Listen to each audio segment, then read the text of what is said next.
लखनऊ के एक छोटे से मोहल्ले दुबग्गा में अबरार अहमद अपने परिवार के लिए एक मजबूत स्तंभ थे। उम्र के इस मोड़ पर भी वह दिन रात मेहनत करके अपने परिवार का पालन पोषण कर रहे थे। 60 साल की उम्र में उनकी जिंदगी की सबसे बड़ी चुनौती हार्ट की बीमारी थी, जिसे वह केजीएमयू लारी अस्पताल में नियमित इलाज कराकर नियंत्रित करने की कोशिश कर रहे थे।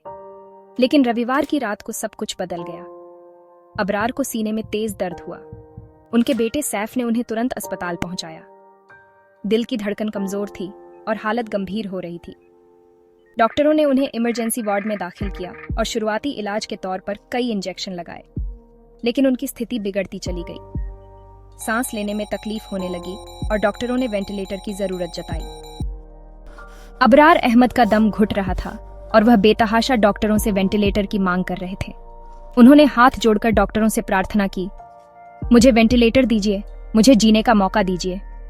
उनकी आंखों में दर्द और उम्मीद की एक आखिरी चमक थी, लेकिन डॉक्टरों ने उन्हें अनसुना कर दिया। अस्पताल में वेंटिलेटर की कमी थी और कोई जगह खाली नहीं थी। डॉक्टरों ने कहा, मरीज को रेफर कर दिया गया है, लेकिन हम कुछ नहीं कर सकते। अबरार का चेहरा फीका पड़ गया।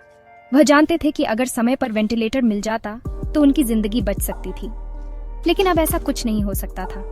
उनके बेटे सैफ ने डॉक्टरों से कई बार गुहार लगाई, लेकिन दिल पर पत्थर रखे डॉक्टरों ने हाथ झटक दिए। परिवार के लोग ये सब देखकर चुप थे। बस उनकी आंखों में आंसू थे और दिल में एक खालीपन था। सैफ और उनके परिवार ने अपने पिता की जान बचाने के लिए जो कुछ भी किया, वह अब नाकाम हो चुका था। आखिरकार अबरार अहमद ने उसी अस्पताल में अपनी आखिरी सांस ली। उनके बेटे का दिल टूटा हुआ था और उनकी मां के आंसुओं से गीला चेहरा बताता था कि उनका परिवार अब बिना पिता के हो चुका था। अबरार की मौत ने एक बार फिर हमारे स्वास्थ्य तंत्र की खामियों को उजागर किया। एक मरीज जो हाथ जोड़कर प्रार्थना कर रहा था, उसे उसका हक क्यों नहीं मिला? एक छोटे से अस्पताल में जीवन और मौत के बीच झूलते मरीज को वेंटिलेटर की कमी क्यों मानी गई? यह सिर्फ एक घटना नहीं है, बल्कि यह हमारे राज्य और केंद्र सरकार के स्वास्थ्य तंत्र पर भी सवाल उठाती है। योगी सरकार और मोदी सरकार ने कई योजनाओं का ऐलान किया है, लेकिन जमीनी स्तर पर स्थितियां कैसी हैं? अगर वेंटिलेटर और जरूरी मेडिकल सुविधाएं नहीं मिल रही हैं, तो क्या यह हमारी स्वास्थ्य व्यवस्था की विफलता नहीं है? क्या जिम्मेदार अधिकारियों और नेताओं को यह नहीं समझना चाहिए कि एक आम आदमी को जीवन के लिए इस तरह की प्रार्थनाएं नहीं करनी चाहिए? अबरार अहमद की आखिरी प्रार्थना यह सवाल छोड़ गई कि क्या हम एक बेहतर और सशक्त स्वास्थ्य व्यवस्था के हकदार नहीं हैं?